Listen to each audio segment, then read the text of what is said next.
Salve alunos do CPMG Nível das Neves, aqui é o professor Alisson Matutino de Souza, professor de Sociologia. Espero que vocês estejam bem, depois aí de um mês de férias, deu para descansar, ver a família, brincar, descansar.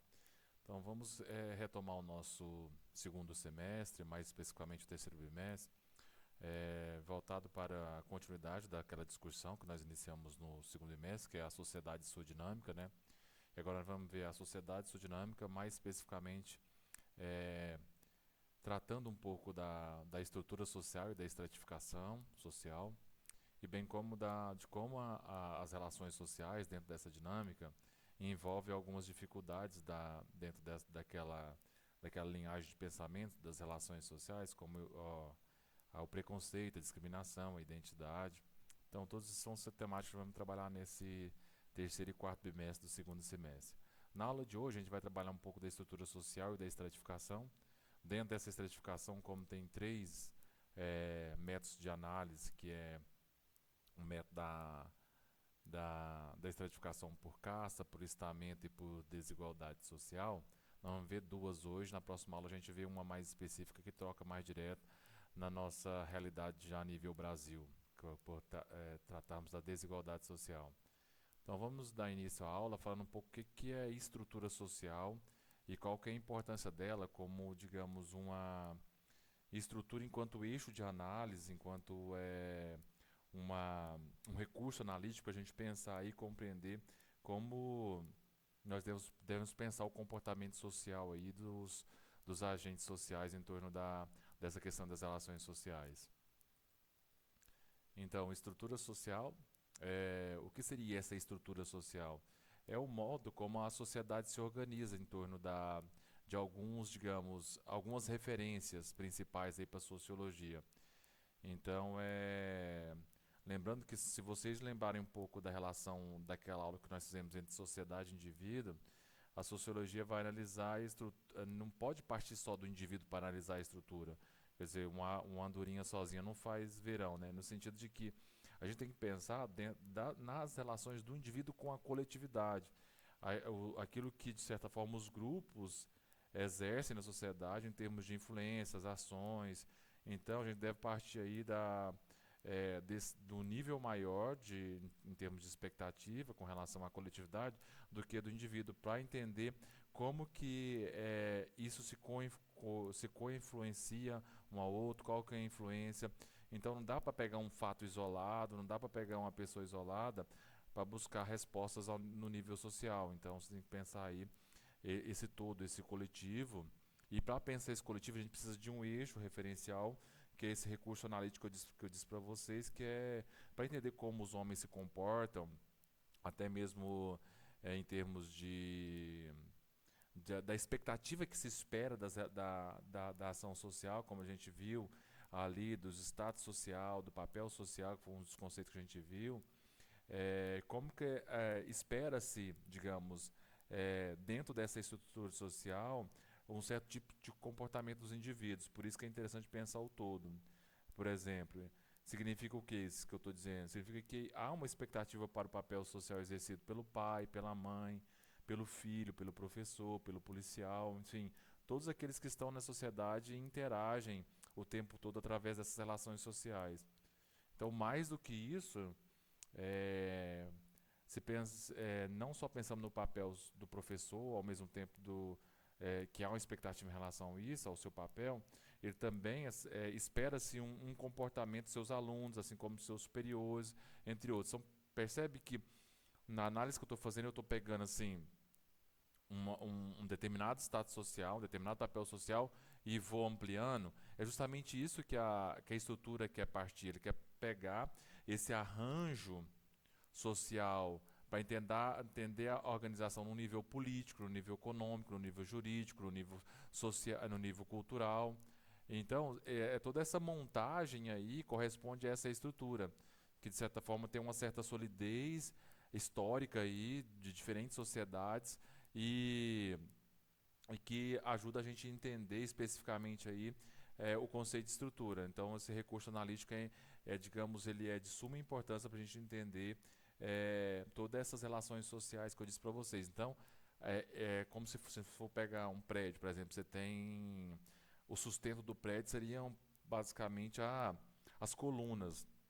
Essas colunas, em termos de analogia, a gente pode pensar na estrutura, na organização, é aquilo que dá o respaldo para as relações sociais, como eu devo me portar, o que se espera de mim. Aí que entram aquilo que eu já disse para vocês, do status social, do papel social. Então, você tem aí toda essa, digamos, essa estrutura que serve como base de análise para a gente pensar as relações sociais que temos aí em torno de vários assuntos. É, vamos continuar então pensando nessa estrutura social. Aqui tá, essa que dá para vocês perceberem bem, toda uma estrutura social. Aqui você tem as camadas sociais. A gente vai estudar um pouco como que as estruturas da cultura, da economia, da política estão organizadas em determinadas sociedades e suas diferenças específicas. Nesse sentido, o que vale destacar aqui também, essas estruturas, elas são históricas, não é algo fixo, você pode perceber até mesmo na análise das próprias camadas sociais, você tem um determinado tipo de estrutura na América Latina, um determinado tipo de estrutura que vigora mais na Índia, como a gente vai ver. Então, isso é histórico, nem sempre foi desse modelo. Então, você tem aí tradições e costumes que devem ser levados em conta, a economia. Tudo isso são eixos centrais de como a comunidade se organiza e é possível pensar um sistema de produção, a circulação, a troca de serviços, ideias. Tudo isso forma é, essa, digamos, essa estrutura social. Nós temos uma estrutura, uma das estruturas social, um mecanismo político, que a gente vai pensar a questão do poder, a questão econômica, que é importantíssimo nós pensar a base naquela análise marxista, a base da sociedade, que é econômica, como que circulam os bens de serviço, os bens de produção, quem fica com a maior parte, quem fica com a menor parte, quais são os lugares ocupados dentro desse eixo econômico. A questão dos ritos religiosos também, como que a religião pode influenciar na nossa vida, sobretudo no sistema de castas, no sistema na organização por estamentos. A questão cultural também, como se manifesta o pensamento, a cultura de uma época, os costumes. Tudo isso entra nessa análise da estrutura social. Por isso que o prédio é uma boa analogia para a gente pensar essas estruturas sociais, a gente perceber aí como que funciona essa organização, como que eles promovem isso tudo. E lembrando também que além dessa questão entra aqui, que nessa estrutura que não entrou, mas a questão do jurídica também, né? As leis, como que estão respaldadas, a questão do direito positivo, do direito costumeiro, isso tudo vai favorecer a análise da estrutura social das diferentes sociedades. E eu creio que isso deu para entender, né, essa primeira parte da aula, isso que é bem básico. Vamos passar agora para a análise da estratificação social, que também não deixa de ser importante para a gente aprofundar um pouco como que as diferentes estruturas sociais de cada sociedade, ora vão privilegiar mais o fator religioso e cultural, ora vai prevalecer mais o fator econômico ou político. Então, as diferentes sociedades se organizam com diferentes estruturas, mas todas têm esses eixos centrais aqui, como digamos, uma mola de sustento ou mesmo uma estrutura de sustento para as suas sociedades. Mas vamos ver especificamente a partir de três eixos principais, que a gente vai ver o que é a estratificação. Antes de deter propriamente no assunto desse slide, ou mesmo da aula, com relação à questão da estratificação, o interessante pensar é que a sociologia se interessa por esse tema, e o eixo temático bem diz, na questão do preconceito, da discriminação, da identidade. O que está na base aí para a gente pensar a necessidade de estudar isso enquanto uma problemática para a sociologia é justamente a questão da desigualdade social, que eu esqueci de tocar um pouco no ponto. E a desigualdade social atinge hoje praticamente todos os países do mundo, se a gente for pensar, de alguma forma. Então você tem o principal fator, é claro, da desigualdade social, você tem como fonte aí a questão econômica, entre aqueles que têm muito e aqueles que têm pouco. E você tem, além disso, que tem as suas ramificações, né, com relação a isso. Que a gente vai pensar a questão cultural, a questão da dificuldade da mobilidade social, todos os problemas que se aciona tendo como base a questão da desigualdade social. Se a gente for pensar até mesmo os países escandinavos hoje, que tem um alto índice de desenvolvimento humano, né, o IDH é altíssimo, você tem, por exemplo, a Noruega, o norte dos países europeus escandinavos, você tem um pouco de desigualdade social. É claro que não tão acentuado como nós, os latino-americanos, mas nem tudo lá é perfeito, né? Você tem que levar isso em conta. Então, esses fatores aí que envolvem a temática da desigualdade social, que a gente vai perceber que é interessante para pensar essa dimensão da questão histórica, da estratificação e mesmo da organização social, é que ela não é uma cria do capitalismo, a desigualdade. É perceber em termos de história aí, ela não foi inventada no modo de produção capitalista. Existia essa desigualdade em outros tempos históricos, em torno dos modos de produção. Por exemplo, você tem lá o modo de produção escravista antiga, você tem a relação entre nobres e patrícios e plebeios na época romana. Então você tem aí, para tirar esse ranço com relação ao capitalismo, dizer que isso é coisa do modo de produção capitalista, não, a gente vai ver que isso tem todo um fator histórico, né, que remonta a até mesmo aos povos da antiguidade, que tem esses indícios de uma forte desigualdade social, que vai definir ali a posição social, o acúmulo de riqueza, quem tem, quem não tem. É claro que o capitalismo acentua, mas eu não quero dizer que não é uma invenção do capitalismo a desigualdade social. A gente for pegar lá o Jean-Jacques Rousseau no século XVIII, quando ele afirma que o grande mal da civilização é a propriedade privada, e que é a fonte da desigualdade social, já tem lá uma certa denúncia, né, já muito forte no século XVIII, com relação à propriedade privada e toda a questão da desigualdade que emana aí dessas questões. Então, só para fazer o link agora, então, para estudar essa desigualdade social, aí sim que é importante estar atenta a esses elementos centrais, né? A estrutura, que eu comecei a aula falando dela, a lembrar que a estrutura envolve, além da questão econômica, a questão da política, do direito, da cultura, de todas a questão da religião, tudo envolvendo aí essas bases, essas estruturas. Nesse sentido, então, além da estrutura, a estratificação, né, e a mobilidade social. Lembrando que, como eu disse para vocês, a estrutura é determinada pelo modo como se organiza o aspecto econômico, cultural, social, político e histórico de uma sociedade, né, envolvendo aí determinada sociedade. E agora vamos centrar mais na questão da estratificação social, que tem muito a ver com a questão dessa estrutura social. Lembrando aí que, como o texto diz, estratificação tem a ver do modo como a sociedade está dividida em classes, em as suas hierarquias, as suas camadas sociais. Tudo isso tem a ver com a estratificação. Então, no caso, levando em conta aí a questão da, da estratificação, das camadas, dos estratos, toda a sociedade está dividida, sejam em camadas ou seja em estratos. O que a gente tem que lembrar sempre, quando a gente vai estudar essa questão das estratificações? Duas coisas. Olhar bem a hierarquia verticalizante, conforme a posição que o indivíduo está, ele está em uma determinada hierarquia, se ele tem menos ou mais recursos. Além disso, a gente não pode esquecer de um segundo ponto, que nessa dimensão hierarquizante, verticalizante, que nós não somos iguais. Não somos iguais em que sentido?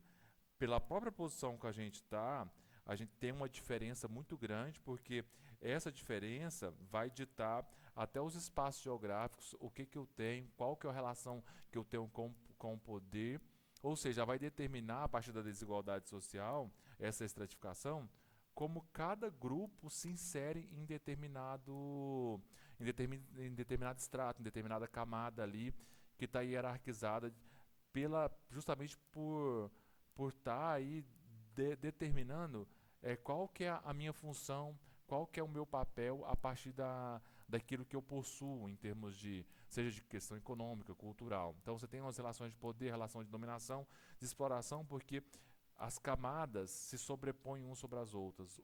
Digamos, você tem uma hierarquia muito grande nessa estratificação. A gente está usando muito esse texto do Otávio Yanni, que é um brasileiro, para a gente entender a partir do livro dele como que se dá esse livro essa ideia da estratificação. Então é importante levar duas coisas em conta: a questão econômica, a estrutura econômica de apropriação, ou seja, no que é produzido socialmente, o que cabe a mim em termos de participação no que é produzido socialmente, nos bens de consumo, nos alimentos, e também a estrutura de dominação política, ou seja, como esse poder digamos, é referenciado entre seus indivíduos, ou seja, quem pode ou quem não pode, entendeu? Então, nesse sentido, a estratificação aciona essas duas principais aí, estruturas. Então, trocando por miúdo, estratificação está relacionada com a distribuição do trabalho, do poder, da riqueza de uma sociedade, ou seja, como essa sociedade está formada a partir de camadas dentro de uma relação hierárquica. Então, além da estrutura econômica e da política, que é as duas principais, que acionam interessantes bases para a gente pensar aí as relações de dominação, de poder, e de quem pode, quem não pode, quem é privilegiado, quem não é privilegiado, nós temos também, como o texto do Ottaviani ressalta, outros fatores também que corroboram nessa questão da desigualdade, até mesmo da estrutura social e da hierarquização, tais como os elementos da religião, a etnia, o sexo, a tradição, a cultura. Então você tem aí diferentes formas dessa hierarquização que vai acionar essas outras estruturas também.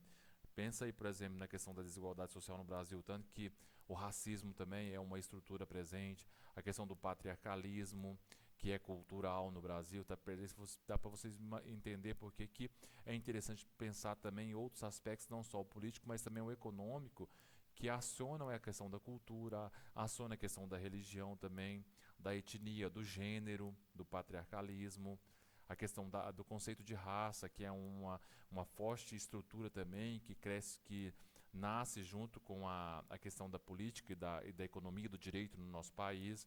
Então é interessante entender isso, porque aí você vai ditar as posições sociais, a posição de poder, a hierarquia, quem pode, quem não pode, quem tem acesso, quem não tem acesso, tudo isso vai acionar todos esses conceitos. Mas a gente vai se deter melhor na próxima aula sobre a questão da desigualdade social, porque hoje a gente vai vislumbrar a casta e o estamento. Primeiro vamos ver o que são as castas, como a sociedade está dividida hierarquicamente a partir das castas. E a gente vai analisar mais a sociedade indígena, mas a gente pode pegar outras sociedades que viveram um pouco também essa questão das castas, como a Grécia Antiga, a Roma, e até mesmo o Egito, onde a gente vê aí uma dificuldade grande da mobilidade social em torno das castas, ou seja, a ascensão social ou mesmo a emancipação social dos indivíduos, porque o sistema de casta é fortemente hierarquizado. Vamos entender melhor isso então. Então, o sistema de castas é uma forma, uma configuração social em que se encontra mais bem acabada na Índia. Mas, como eu disse para vocês, civilizações antigas também tiveram um sistema de caça, como a Grécia, a China, entre outros lugares.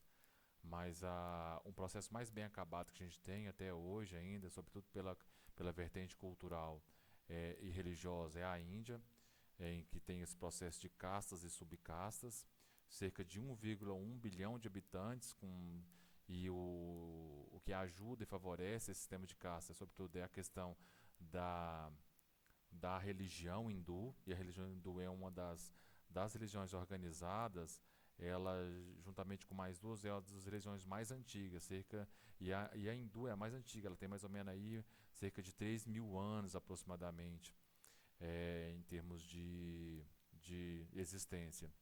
Então a sociedade indiana, como eu disse para vocês, é totalmente estruturada e hierarquizada a partir desse sistema de castas e subcastas. É como se fosse uma pirâmide social, né, bastante hierárquica, bastante verticalizante, Aí você tem o predomínio de algumas castas em relação às outras, em todos os sentidos. E a pergunta que se faz é por que existem castas e em que elas se baseiam, né? Para a gente dar início a essa discussão. Primeiramente, as castas, elas se baseiam em dois pontos, em duas condições fundamentais. A primeira é a religião, e a segunda é a hereditariedade, a questão do sangue, né?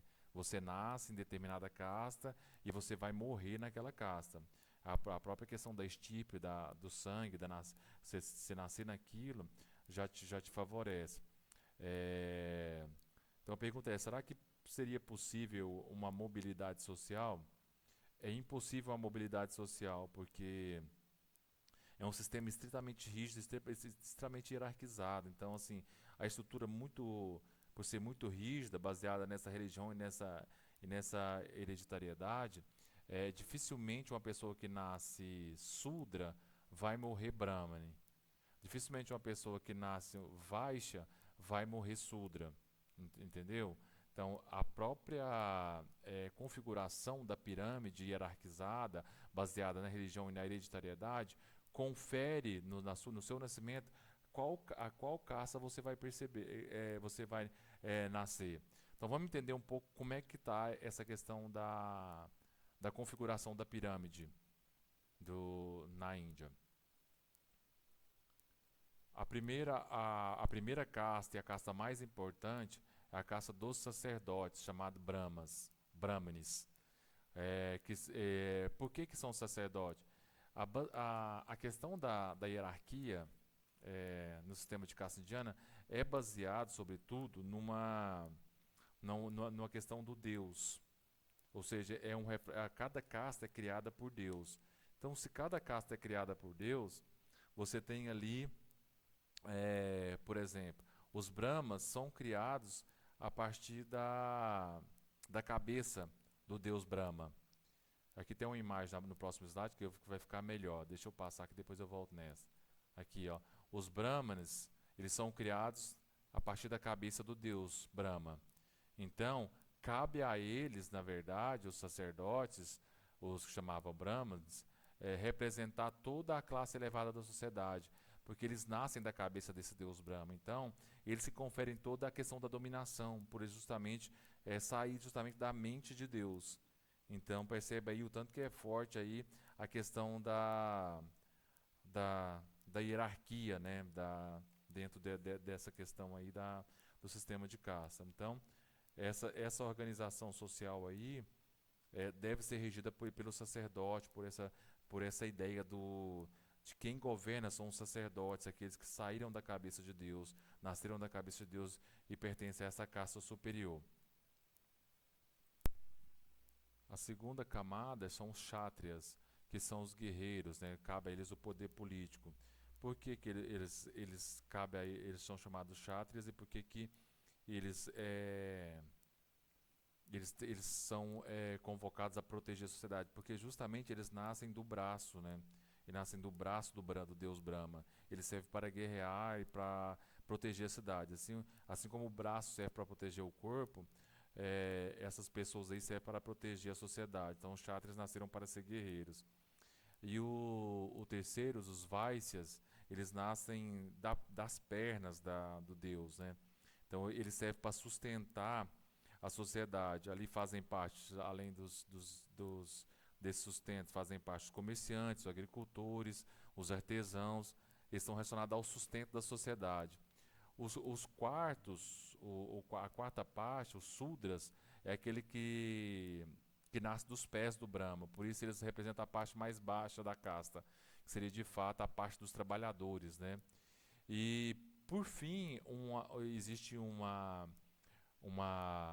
última camada que não faz parte das castas, que são os Dalits ou os intocáveis, ou também chamados de párias.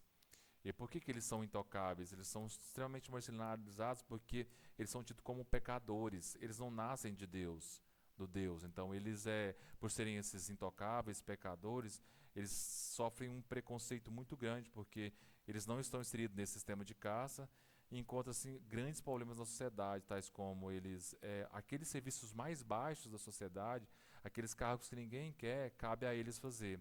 Então eles vivem muito em condições de miséria, de extrema miséria, e às vezes até sobrevivem apenas por doações. E isso é difícil de modificar porque é uma coisa muito cultural, muito forte, né? Por mais que hoje em dia existe até leis devido à miséria que eles viviam, assim, a discriminação, existe uma lei hoje em dia na Índia contra isso, só que essa questão é muito tradicional e a religião ali é, é difícil de ser modificada. Então percebe aí que a questão da ascensão, ou seja, da mobilidade social, é uma coisa extremamente difícil, justamente porque você tem um aspecto cultural muito arraigado, muito, digamos, é muito consolidado. Então você tem aí a ideia de que no sistema de caça não há uma possibilidade de mobilidade social, de mudança social. Não tem como você ascender de caça. Se você nasce naquela caça, você vai morrer naquela caça. E até o próprio rito da religião, pensado aí nos princípios religiosos, dificulta isso, porque você vai ter aí é, os costumes. É difícil ocorrer essa mobilidade porque você tem um costume muito arraigado.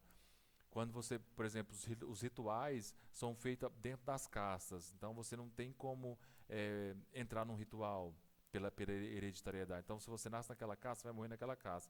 Se você pegar, por exemplo, a questão da endogamia, eles só casam intercasta, ou seja, você só pode casar com alguém que pertence à mesma casta.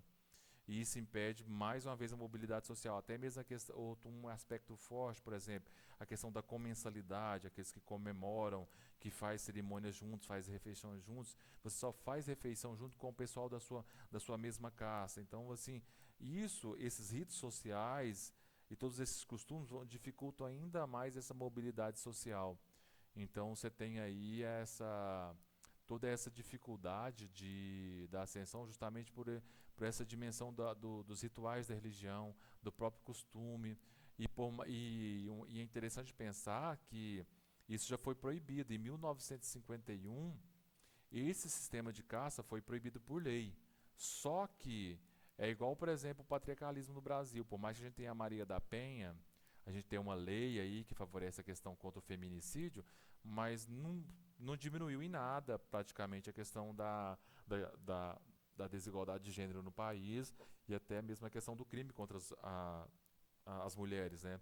Porque nós temos dá para perceber, fazendo analogia, o tanto que o aspecto cultural é forte dentro dessas caças e dentro desse sistema de caças e de estamento da Índia. Por mais que tenha a lei aí, o direito positivo, que vele sobre isso, mas você tem essa dificuldade que incorre de superar essa questão da religião, da hierarquia e da mobilidade social dentro do universo indiano aí, do universo indígena. Então, apesar desse sistema existir no dia a dia da população indiana, a gente percebe e interfere muito na desigualdade social, como a gente viu, pela questão das caças. No entanto, a gente percebe que hoje os jovens não se adaptam mais a esses costumes rígidos do sistema de caça, né? Por exemplo, até mesmo pelo fenômeno da globalização, do fato do país viver sob o modo de produção capitalista. Então, você tem aí o processo de urbanização, industrialização que a Índia passou, que vai trazer novos padrões de comportamento do Ocidente, né, para eles. Então, é interessante pensar que gradativamente os jovens não entram mais nesses padrões, não aceitam tanto esses padrões sociais rígidos, né, com relação a esse sistema de caste. Então, a cultura ocidental, os costumes, o consumo, a indústria, os filmes, através dos filmes, do contato, até com essa cultura ocidental, você percebe que os jovens passam digamos, a aceitar mais esse processo de uma democracia, né? Então, a Índia passa por essa complexidade, então, e cada vez mais esse sistema de caça vai se enfraquecendo, não vai ter tanto aquele rigor de sistema de caça. Então, você tem toda essa complexidade aí da Constituição indiana que dificulta um pouco essa questão da rigidez do sistema rígido. Lembrando que até o mesmo fator econômico e da industrialização da Índia, você teve aí, além dessas quatro grandes caças, você teve várias subcaças que foram criadas. Tem um estudo sociológico que aponta mais ou menos 300 subcaças que foram criadas a partir desse contato com a industrialização e com a emancipação através do capitalismo.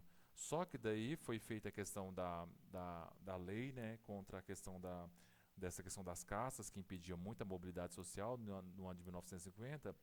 Só que daí, apesar de ter a lei, como eu disse para vocês, não tem tanto essa, esse rompimento total, né, com a questão do costume.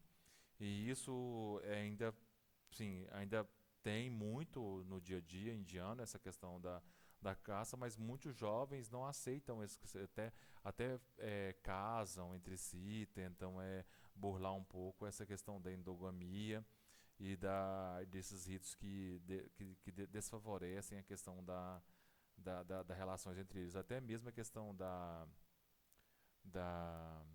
dessa forte diferenciação pelo costume, a gente vai percebendo até mesmo com a questão da ascensão social, né, a questão do jovem que se ingressam nas universidades públicas, como o texto mesmo relata, e a questão da, da existência das cotas de inclusão vai desfavorecendo um pouco toda essa sistemática do, do sistema de castas. Então, vai aos poucos sumindo um pouco essa, essa dimensão tão hierarquizante e que desfavorece aí a questão do sistema de caça. Aqui nós temos uma imagem de uma mulher que está fazendo a atividade laboral que só cabe à caça dela mesma, que ela é uma pária, né? Ela faz parte dos párias, aqueles intocáveis que que não estão dentro das casas, então eles fazem os piores serviços que tem aí em relação à questão do sistema de caças indiano. Um último aspecto que eu gostaria de chamar a atenção para finalizar esse sistema de caças e entender uma análise sociológica que Weber faz e também puxando para o lado filosófico é que, segundo Weber, essa dimensão das caças está muito ligada à questão da vocação. O que é vocação nesse sentido aí para a questão da ocupação de cada caça, do serviço que cada caça lhe cabe? A vocação é como se fosse um dom de Deus, né? Um dom divino para cada caça. Cada um nasce com a vocação para exercer tal ofício, é nesse sentido. Então esse serviço, sendo muito ele é muito bem feito porque ele é extremamente especializado, ou seja, ele vai passando de geração em geração esse ofício e a cada geração ele é aperfeiçoado. Você imagina assim, por exemplo, quem nasce com o ofício de ser marceneiro e vai passando de geração por geração. Então, essa característica da tradicionalidades vai levar ao máximo da especialização. Então, você tem aí esse dom divino dado a cada casta e cabe a cada casta e passando de geração em geração. Então, segundo Weber, esse sistema de castas aí ele é muito caracterizado por uma ação tradicional, mas com elementos mágicos e religiosos. Lembra daquele conceito de ação tradicional? Então, é essa análise que Weber vai fazer. Isso quer dizer que a religião é que vai orientar e organizar essas normas, esses valores de todo o conjunto de padrões de comportamento dessa sociedade. Então, cada caça segue regras e padrões diferentes. Dentro de cada caça tem um conjunto de direitos e deveres, que vai ser diferente das outras caças, é claro. Então, cada família tem um ofício, e cada família tem um monopólio desse ofício. Então, para realizar tal ofício. Então, no entanto, o que vai distinguir uma casta em relação à outra, ao tanto que é forte essa questão da hierarquização na Índia, é a relação que ele possui com a casta superior, que é a casta dos Brahmanes, né? Os sacerdotes lá, que foram criados a partir da cabeça do deus Brahma. Então, para você saber qual que é a sua posição em relação na sociedade, ou seja, qual que é o grau, a escala que você está, você tem que olhar, ter como referência sempre na pirâmide social os brahmanes. E ele que é a referência para você ver, para você compreender qual que é a relação que você está e qual que é a caça que você nasceu. Você viu tanto que é forte essa questão da hereditariedade e da e mesmo da, da hereditariedade e dessa referência que e essa hierarquia que é fortemente a, o que manda na relação de castas na Índia. Então, acho que pela questão das castas fizemos uma boa reflexão. Vamos passar agora para a questão dos estamentos e entender a segunda estratificação histórica a partir dos estamentos. A sociedade estruturada por estamento, ela é uma sociedade que basicamente teve na Europa até o século XVIII. A gente tem aí indícios de uma sociedade baseada no estamento, assim como a sociedade dividida em castas é uma sociedade extremamente hierarquizante, né? Extremamente hierarquizada, verticalizada. Alguns estudiosos costumam atribuir, em relação às castas, uma semi-mobilidade social, um sistema semi-rígido. Em que sentido? A gente vai ver aí, quando a gente vai estudando, que há a possibilidade de uma certa mobilidade social, não tão verticalizante, mas mais horizontal. A gente vai ver aí quando estiver falando sobre a questão da relação entre os vassalos e a questão dos vassalos e dos vassalos e só um momento. Isso. Na relação entre os servos e os vassalos, que a gente vai ver uma certa, digamos, uma certa mobilidade social aí que vai diferenciar um pouco das castas. Mas ainda assim nós temos um sistema muito rígido em que tem uma semi-rigidez com relação a essa questão da, da questão da constituição social. Então, da mesma forma que o sistema de castas, a gente tem uma relação hierarquizada, e ela conviveu até às vésperas do século XVIII, quando, antes da burguesia tomar o poder, nós vamos ter aí ainda uma relação bastante hierarquizada, em que no topo dessa relação nós vamos ter em algum período o rei, nem sempre vamos ter o rei. Grande parte do período feudal já vai ter aqui no lugar do rei o senhor feudal, que é o dono das terras, né? O senhor feudal e o clero, né? E que são, digamos, os que detêm a grande parte do poder e que vai influenciar aí toda a sociedade. Então, um indivíduo que nasce nobre deve morrer nobre por a questão da própria hierarquia, da questão da hereditariedade. Então, um fator fundamental aí para a gente analisar a questão da relação de estamento é a terra, como eu já disse para vocês. O senhor feudal é o que possui a terra, então cabe a ele aí mandar. E você tem aí, além do senhor feudal, o clero. Você tem dois tipos de clero, o alto clero e o baixo clero. Então, né, o clero, a camada intermediária aí do baixo clero, tem menos aproximação com o senhor feudal, enquanto o alto clero tem uma aproximação maior com o senhor feudal. Então, na base, nós temos aí também, além do senhor feudal, nós vamos ter uma camada intermediária, que seriam os cavaleiros e os senhores. Esses cavaleiros e os senhores, que pode ser composto por barões, duques ou até mesmo os vilões, eles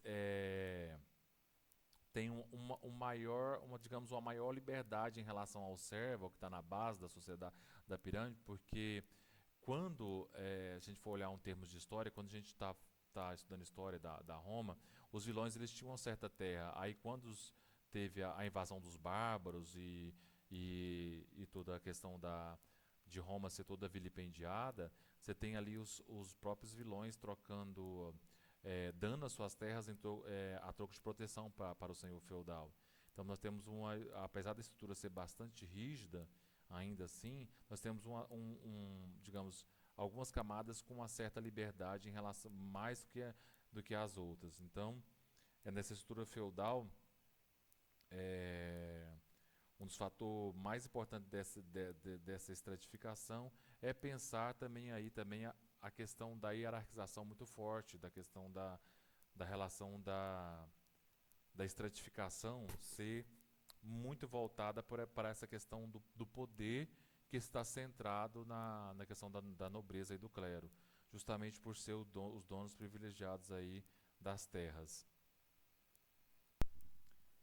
E por último, antes de falar da vassalagem da sucerania e do sucerano e do vassalo, gostaria de chamar a atenção só para a base, que daí nós temos os servos, né, os camponeses e os servos, que em relação aos vilões, aos barões e às outras camadas sociais, eles têm pouquíssima liberdade ou quase nenhuma, porque o servo é aquele que perde que vai pedir a proteção política e mesmo econômica ao senhor feudal. Ele vai trabalhar nas terras do senhor feudal e produzir produtos, né, e pagar ali os impostos pela produção, pagar não sei quantos dias lá para que o senhor ele trabalha nas terras do senhor feudal, depois não sei quantos ele trabalha para ele, então você tem lá os impostos da talha, banalidades e corvéia.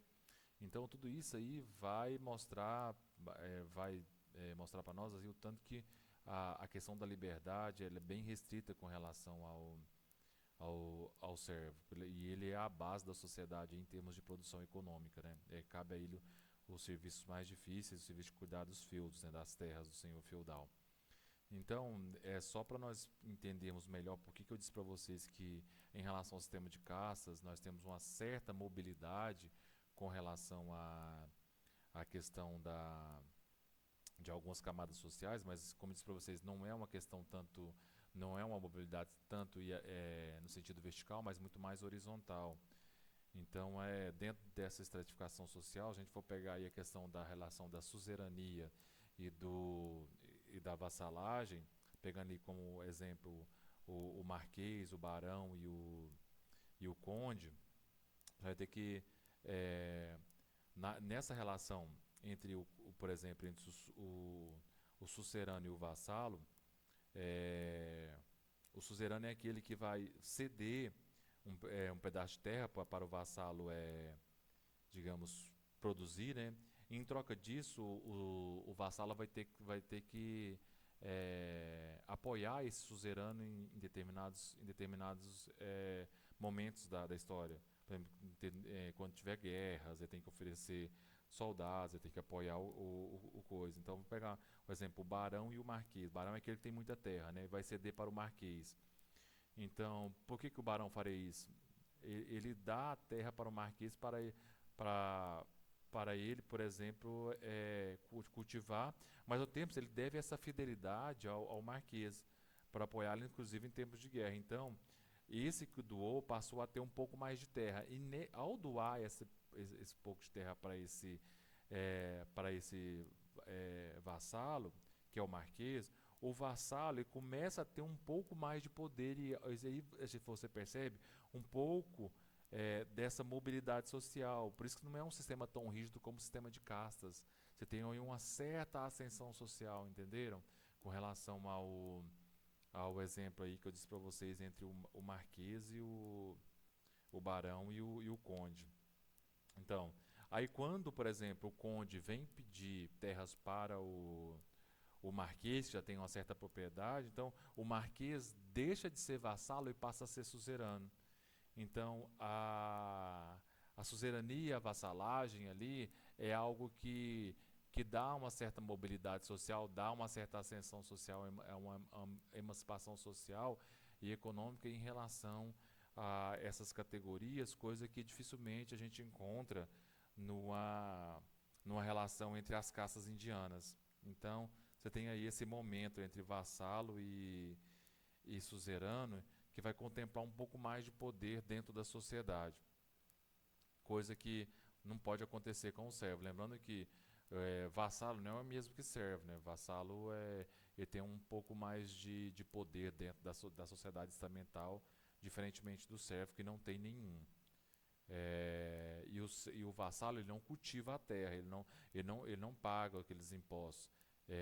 Quando, por exemplo, na relação entre o vassalo e o suzerano, o vassalo não tem, por exemplo, servos para trabalhar na terra, o suzerano pode ceder para ele alguns servos para ajudá-lo na dimensão da terra, mas ele mesmo, vassalo, ele não é servo, ele não trabalha na terra, ele não faz esse tipo de serviço, beleza? Então a gente pode também caracterizar aí basicamente na seguinte questão, ó.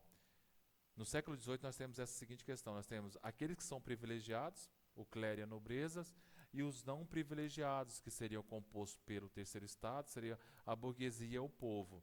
Aí, nesse sentido, é, por mais que esteja resumido, mas é basicamente isso que dá em termos de relação de reciprocidade aí entre essas classes. O privilégio entre o clero e a nobreza e os não privilégios entre o burguesia e o povo.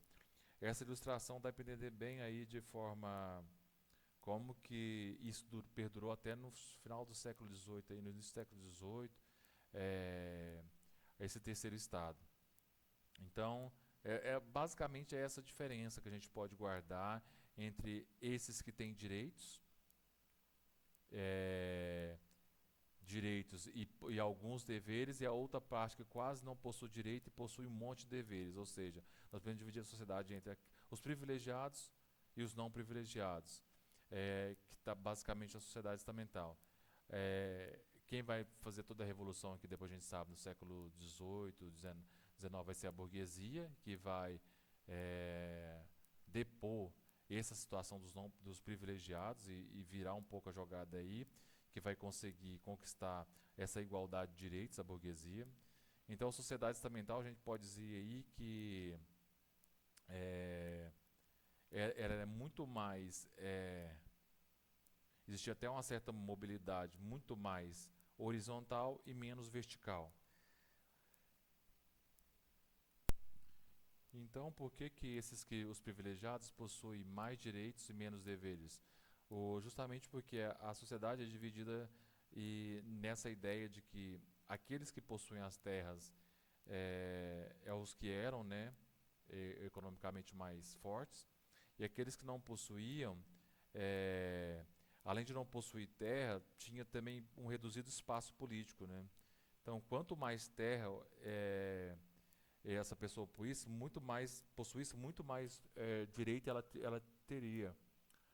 Só que o que vai acontecer é que com a ascensão da burguesia, essa burguesia vai conquistar o comércio e vai aos poucos conquistar o poder com as mudanças, só que ela ainda não vai ter a igualdade jurídico-política, apesar dela ter terras. Então aí nós vamos ter ainda uma grande,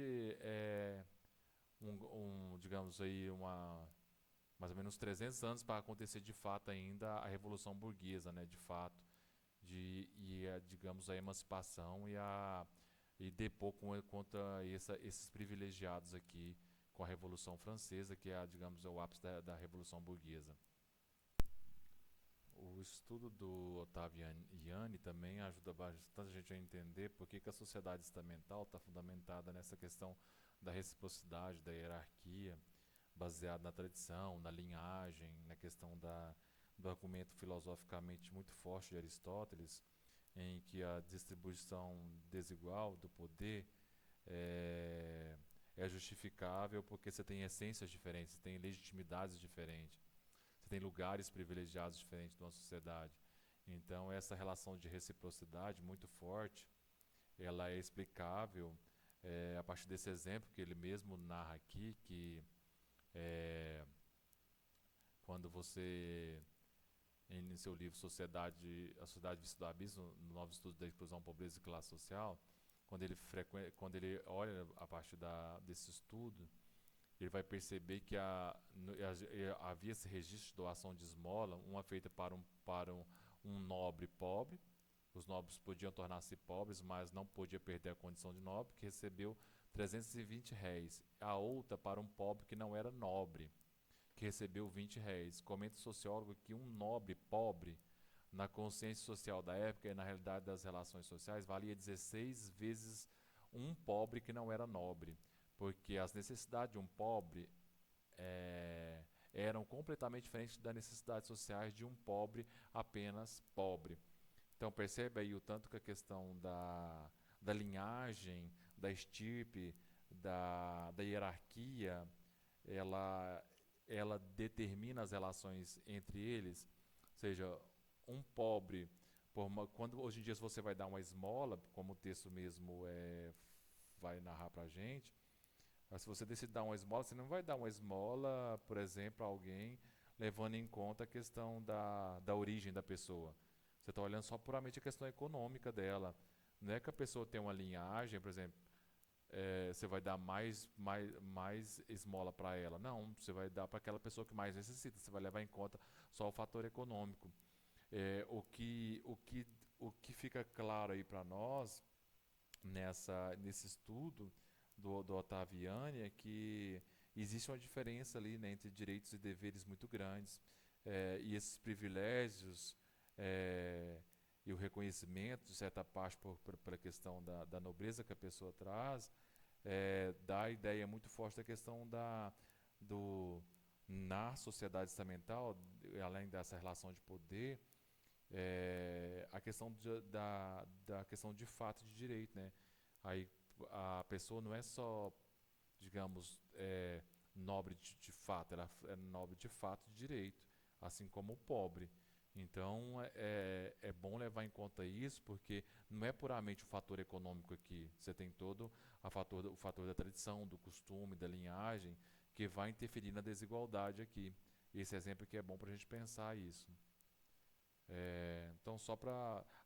Essa imagem aqui, é uma charge muito antiga, de 1789, mais ou menos, em que você tem o servo carregando duas pessoas na costa, né? No caso, o nobre e o clero.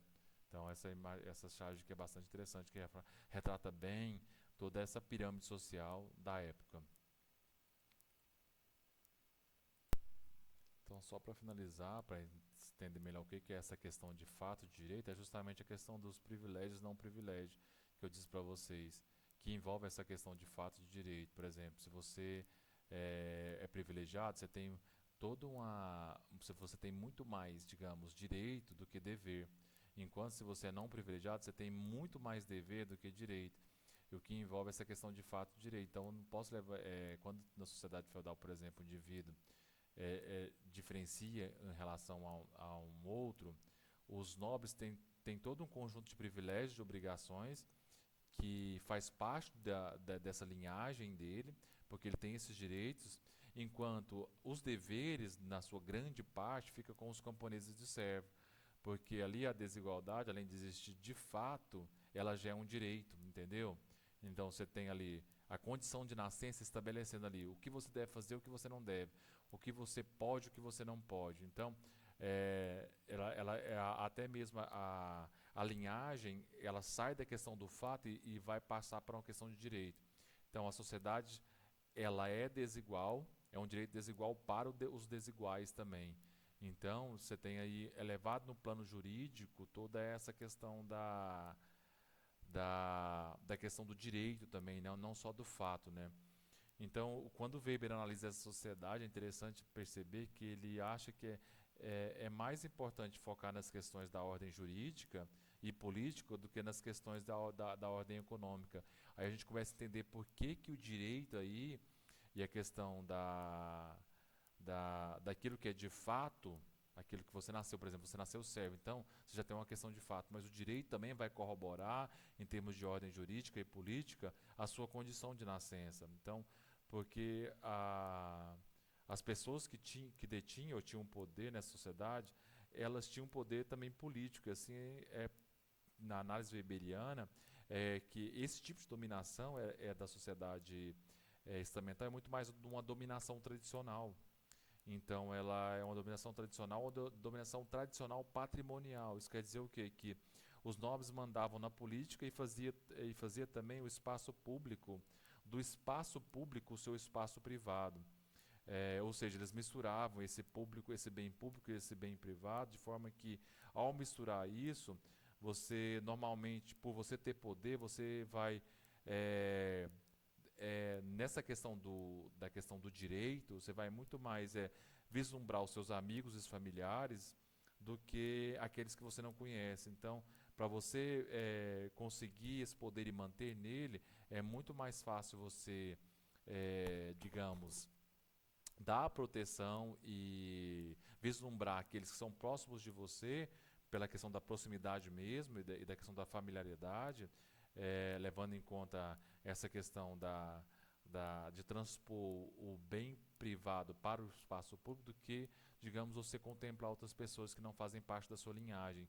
Por isso que daí você vai entender ali a relação entre os senhores, os suzeranos e os vassalos, e entender por que que existia, de certa forma, uma certa digamos, uma certa obrigação ali, né, algumas obrigações do senhor feudal, até mesmo dessa camada mais abaixo, de proteção com os servos, de proteção com os vassalos, de proteção entre a suzerania e o vassalo, porque ocorriam ali algumas trocas de favores que favoreciam, de certa forma, essa permanência no poder por parte dessa camada social privilegiada.